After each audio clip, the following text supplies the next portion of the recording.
Tangal greetings, I'm Jansen Rapscana, the leader of our group. In this video, we're going to discuss about this library management system program that our group made. And some of my members were discussing the Java code.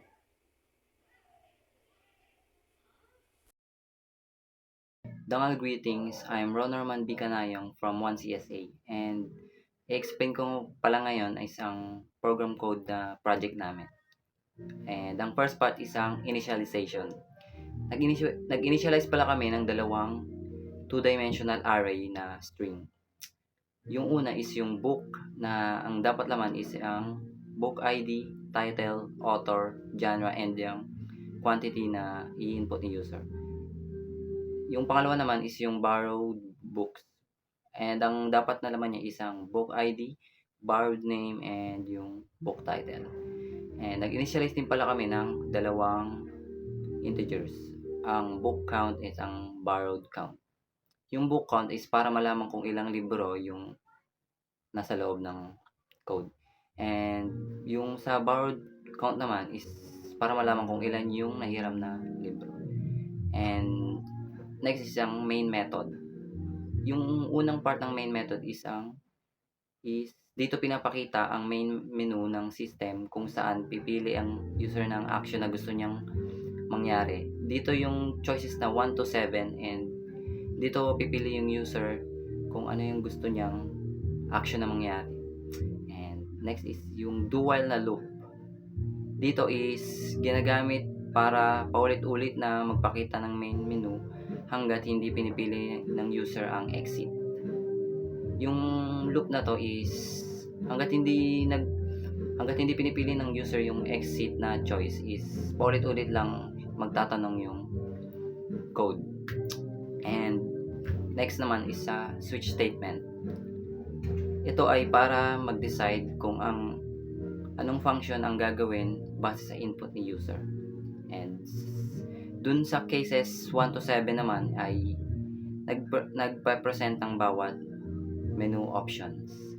At meron din pala itong try and catch. Kaya if ang user is nag-input ng invalid na input is may lalabas na warning na invalid input.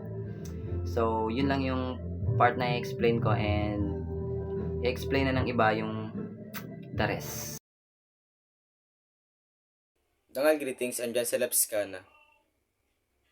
So, kapag si user is gusto niya mag-add ng new book, then pinili niya yung 1, mapupunta siya sa public static void add book method. So, sa method na to, i-check niya muna kung yung book count is nag-reach na ng 100. Kasi pag nag-reach siya ng 100, di na pwede mag-add ng book kasi yun yung limit ng program. So, pag hindi naman nag-reach ng 100, magpo-proceed siya sa next step, which is na mag-enter ka ng ID. So, pag enter mo ng ID, i-check nung for loop kung yung ID mo is unique, kung walang kaparehas. Kung may kaparehas kasi siya, iulit niya lang yun. Pero pag walang kaparehas, magpo-proceed siya sa next step. So, then, sa next step naman, mag-enter ka lang ng title, author, genre, and quantity. So, sa baba, yung try and catch, i-check niya kung yung quantity is less than 0. Kasi pag less than 0, hindi siya tatanggapin kasi yung quantity is magtatanggap lang naman na greater than 0. Then, pag natapos mo ng input lahat yon, lahat ng files mo mapupunta dito sa array, which is 0, 1, 2, 3, 4. So, ito yung book ID, title, author, and genre quantity. So, pagkatapos niya ma-store yung mga data dun sa array, tapos na yung program. Then, sa second naman, which is view book method. Pag gusto ni user mag-view ng book, then mapupunta siya sa public static void view book method. So, sa method naman na to, i-check niya kung yung book count is nag-reach na nag-equal to 0. Kasi pag nag-equal siya sa 0, meaning nun, walang book na nakalagay sa program. So, pero pag hindi naman siya nag-equal sa 0, ililist niya lahat ng book na nakalagay sa program dun sa na yun. Then, pagka-list niya, yung for loop naman niya mag-a-arrange. I-arrange niya yung mga array na nakalagay dun para yung data type is sunod-sunod na ipiprint out dun sa list. Then, maayos na makita ng user yung mga list na nakalagay sa data type na array. Dangal greetings everyone. I am Leylin Asuncion and I will continue discussing about library management system. So in my part, I will discuss about update book and delete book. So first, update book. Update book, scanner scan. So these methods updates the details of an existing book in books array. So system that out the print line, enter book ID to update. So methods as user to enter book ID to update. String book ID is equals to scan that next line. Book ID, it is used to locate the specific book that needs to update. Int book index equals find book index book ID. So yung find book index is to search for the index of the book in the books array. If book index is equals to -1, then it means the book was not found. Then if you print the method yung error message, then mag-exit. But if the book is found, then si method process to proceed to update the details of the book. Next, si user prompt to enter a new title. If nag if nag-enter si user ng value, mag-update yung book's title sa array. If the user press enter without typing anything, the title stays the same. Same with author, genre, and quantity. In quantity, nag-add kami ng try-catch para ma-resolve yung error na possibly if mag-enter si user. So next, delete books. Delete book, scanner, scan. So this method deletes a book from the book array. System.out the print line, enter book ID to delete. Ask user to provide the book ID that they wish to delete. So in finding the book, katulad sa update book, tatawagin natin si find book index para mahanap si index ng book. If book not found, then ipiprint ni method yung error message which is book not found and exit. But if book is found, then i-ask the user if they are sure about deleting book. Pag nag-yes, then book is deleted. If the user confirms, then deletion process begin. So, clearing the last book. So, yung last position is set to null para yung array size mag-remain same. Pero yung last element is invalid. Decrementing book count. So, the book count variable is decreased to reflect that one less book is in the collection.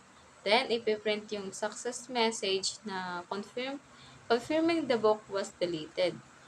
So, in cancellation, if the user types anything other than yes, the deletion is cancelled and a cancellation message is printed. Dangal greetings everyone. I'm Alvin Espidillon. I'm going to report this kind of method and the purpose of each line of code. First, you will do the syntax of the method. You will use proper syntax like return type. Yung return type po namin is yung void kasi po hindi po namin kailangan ibalik yung value. Then, yung method name is yung borrow book based po dun sa code namin. And the parameter is yung scanner scan kasi po yung parameter is yung nasa open and close parenthesis. Tapos po, paghiram po tayo ng libro, kailangan po ng user na mag-input ng book ID kung gusto nila meron ng libro na galing sa library. Pag po wala namang pong laman, di po siya makakalimbre ng libro. At lalabas po is book is not found. Then, if unavailable naman po is lalabas din po yung book unavailable.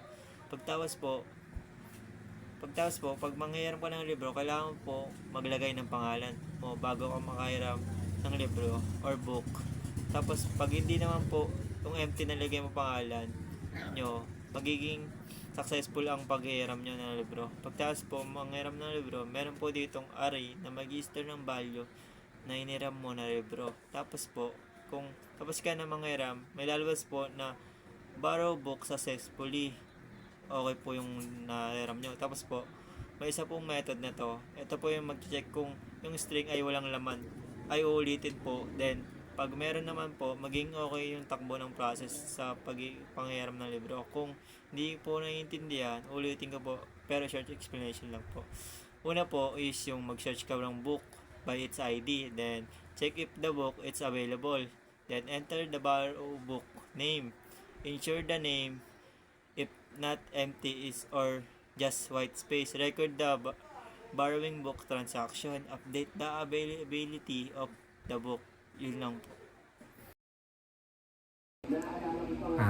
Greetings everyone, my name is Justin Villabarquez and ako po ang mag-i-explain ng return book method and then helper method. So, ang purpose po ng return book method is dito po ginagawa yung process ng paghahanap ng book ID na kailangan natin para po na ma-return po or matanggal po natin siya sa borrowed book array. So, ang pangalan po ng method na to is return book. So, ang type naman niya po is void and syempre may parameter po siya na scanner and scan. Then, sa system out print naman po is enter book ID. So, ito na po is tinatanong po ng code yung user yung book ID na i-return niya. So, ayan. Next block po tayo ng code is itong block ng code na po ito, ang ginagawa niya po is sinesearch niya po yung borrowed book doon sa borrowed book array. So, if ang gagamitin po natin dito is yung for loop and gagamit po tayo ng count para po sa counter natin para po malaman po natin kung nasang saan po siya nakapwestong array. Then i-initialize po natin tong loop na to sa borrowed count and then mag-increment po siya ng pa-increment. So ito na po. So gagamit po tayo ulit ng if para po sa filtering. So borrowed books, naka-array type po siya and then pag nag-equal po siya sa book ID is ay na po, mag-equal na po siya and then mag-break na po. Ibig sabihin po nun is nahanap po na po yung book na i-remove. So next po dito po tayo sa if and borrowed index po is pag nag-equal daw po siya sa -1, ibig sabihin daw po this book was not found. Ibig sabihin po hindi po siya nahanap doon sa array list. So ang logic naman po ng the code na to is naglo-loop po siya doon sa borrowed book array list para hanapin po yung book ID na magmamatch sa kanya. Next naman po na block of code is remove the borrowed record. So dito naman po is tinatanggal po natin yung na borrowed book doon sa record natin or sa array list. So para po gumano to is gagamit po tayo ng for loop para po ulit ma-search po natin lahat ng array natin and then gagamit po tayo dito ng increment pa sa pinakauli. Gagamit po tayo ng increment para po magpabawas po siya ng pabawas. Then ang purpose po nito is nire-remove niya po yung books doon sa record natin doon sa borrowed books array. Next naman po tayo sa block of code ang pag-update po ng book quantity. So ang purpose lang po nito is ina-update niya po yung inventory doon sa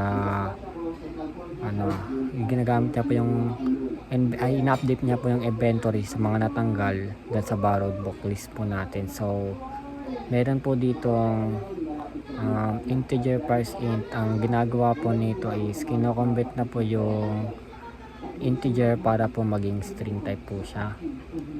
Next po is confirmation message. Dito na po is kapag nahanap na po yung book or nag-successful po ang pagkaka-return is magde-display po yung book return successfully. So next naman po tayo, dito po tayo sa helper method. So ang purpose po na itong helper method is hinahanap niya po yung index ng book array para po sa book ID.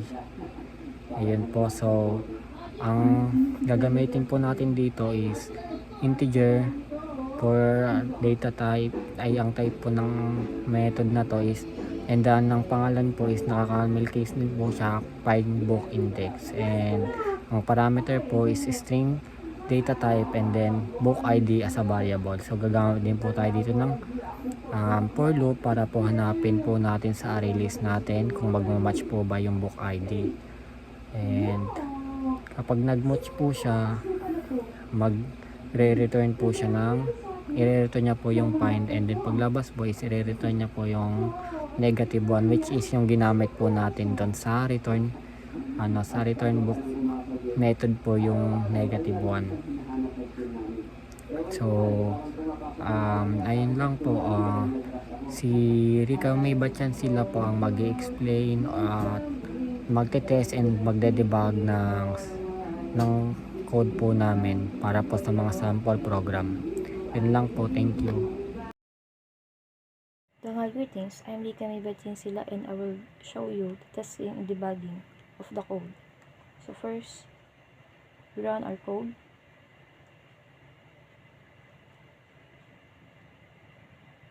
Then, we enter a choice. So first, we will test the add book. So, I'll enter number 1. Then the book ID.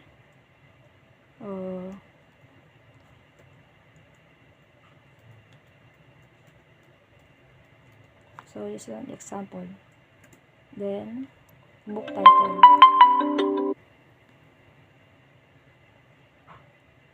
Then the book title. The book. Then the author's name.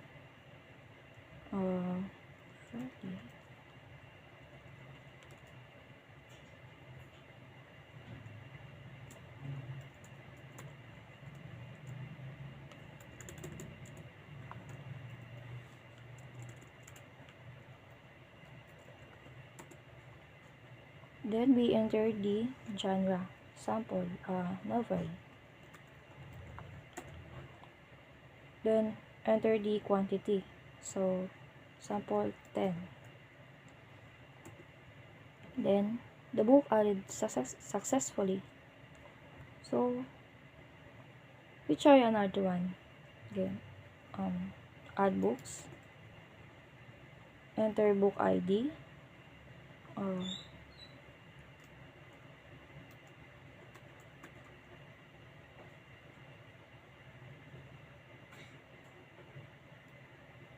Yan.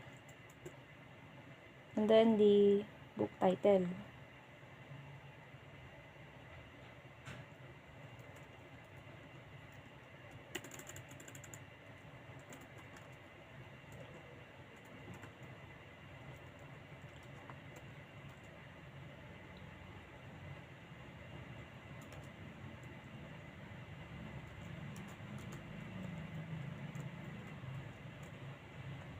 Then write the author's name.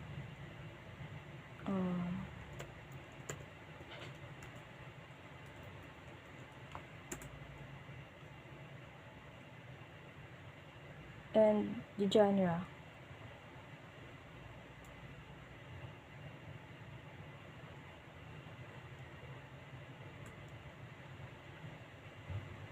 Example, romance. And then the quantity.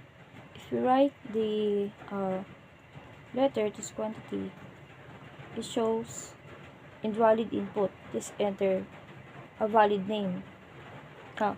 If we enter a letter in a quantity, the system shows invalid quantity. Let's enter a valid number. So we enter that again.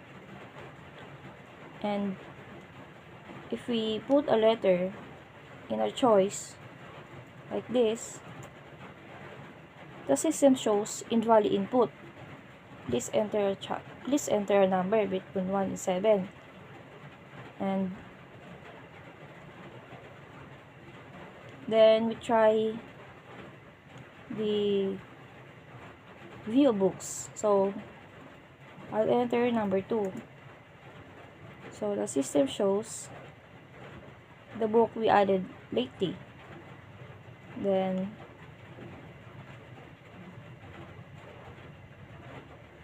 Then we will try the update books. So we enter 3, then enter the book ID.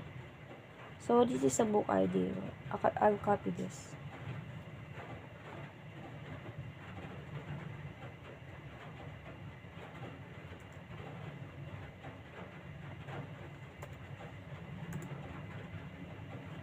Then if you want to change the title, then change it. Example, the adventure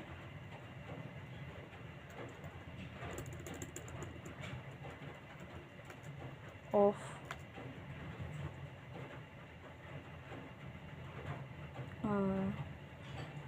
Dan. Yeah. Then if you want to change the author name, then change it, but I don't want it to change, so I'll enter, then enter again. If we want to change the quantity, then change it, then I'll enter 20. So the system shows the book updated successfully. 4 to select delete books, and we will enter a book ID. So copy this, paste it. Then the system asking us if we want to delete the book. So I enter yes. Then the system shows the book deleted successfully. So I want to try a book. So now I will to try to borrow a book. So first I will enter. We need to view what books are available here. So I'll enter 2. Then the system shows this is the book available now. And now we will try to borrow book. So enter 5 to select borrow book. Then enter the book ID that the book we will borrow. So enter this.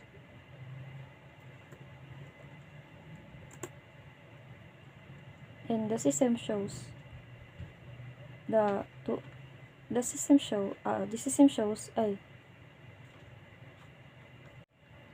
the system asking us to enter the name. So I'll enter mine.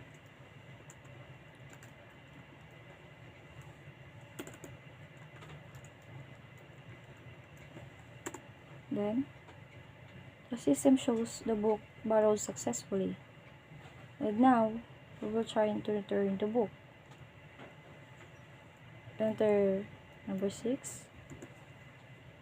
The book ID that we will return.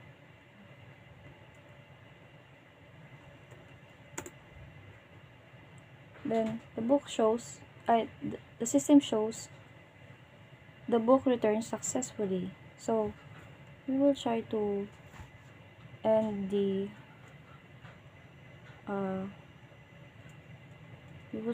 this. So I'll pick number 7 to exit the exit code. Then that's it.